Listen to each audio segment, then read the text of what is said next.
വരും. മനുഷ്യരിടയിൽ നൽകപ്പെട്ടിരിക്കുന്ന ഏക നാമം യേശുവിന്റെ നാമമാണ്. ഈ നാമം പറയുന്നിടത്ത് ആ നാമം ഇറങ്ങി വരും. ഇതാണ് ഈ നാമത്തിന്റെ ഏറ്റവും വലിയ പ്രത്യേകത. ഇന്ന് നീ അനുഭവിക്കുന്ന ഏത് പ്രതിസന്ധിയാണെങ്കിലും എന്റെ കർത്താവിന് പ്രശ്നമല്ല.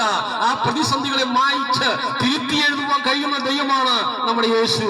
കഴിഞ്ഞ ഇതേ സമയത്ത് വലിയൊരു ആക്സിഡന്റ് വന്നൊരു മനുഷ്യനാണ് ഞാൻ.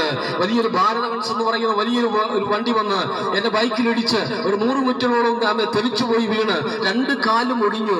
വലത് കൈ പറഞ്ഞു പോയി. വലത് സൈഡിലെ വാരിയല്ല മുഴുവൻ അകത്തേക്ക് കയറിപ്പോയിട്ട് ലെൻസിന് കേട് സംഭവിക്കുന്ന നിലവാരത്തിലുള്ള ഭയങ്കര ഒരു ആക്സിഡന്റ് വന്ന മനുഷ്യനാണ്. എന്നിട്ട് തലപൊട്ടി തലച്ചോറ് ബ്ലഡ് ഇറങ്ങി. വായിക്കാത്ത തന്നെ 10-70 സ്റ്റിച്ചാണ്. വായിക്കാത്ത പല്ലുകൾ ഒരു സെറ്റോടെ മുഴുവൻ താഴോട്ട് വീണു. ലോക വൈദ്യന്മാർ പറഞ്ഞു 20% മാത്രമേ സാധ്യതയുള്ളൂ. ജീവിക്കാൻ ബുദ്ധിമുട്ടാണ്. ഞങ്ങൾക്ക് നിങ്ങൾ പ്രാർത്ഥിക്കാൻ പറഞ്ഞു. പ്രീസലോട് ഡോക്ടർമാർ ലാസ്റ്റ് പറയുന്ന ഒരു കാര്യമുണ്ട്, നിങ്ങൾ ദൈവത്തോട് പ്രാർത്ഥിക്കാൻ.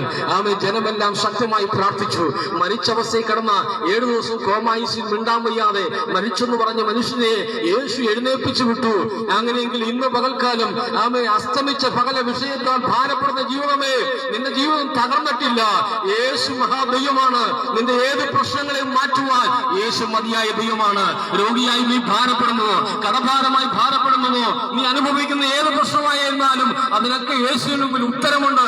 ഈ സമയത്ത് തന്നെ നിന്റെ മുറിക്കകത്തേക്ക് ഇറങ്ങി വന്ന് നിന്നെ തൊടുവാൻ, നിന്നെ സൗഖ്യമാക്കുവാൻ യേശു മഹതിയായ ദൈവമാണ്. അവൻ വിടുവിക്കുന്ന ദൈവമാണ്. ആ കർത്താവിന്റെ മുമ്പിലേക്ക് നമ്മെ തന്നെ സമ്പൂർണ്ണമായി ഏൽപ്പിച്ചു കൊടുത്തുകൊണ്ട് ഒരു നിമിഷം പ്രാർത്ഥിപ്പാൻ ആഗ്രഹിക്കുന്നു. നിങ്ങൾ ഏതവസ്ഥയിലായിരുന്നാലും ഒരു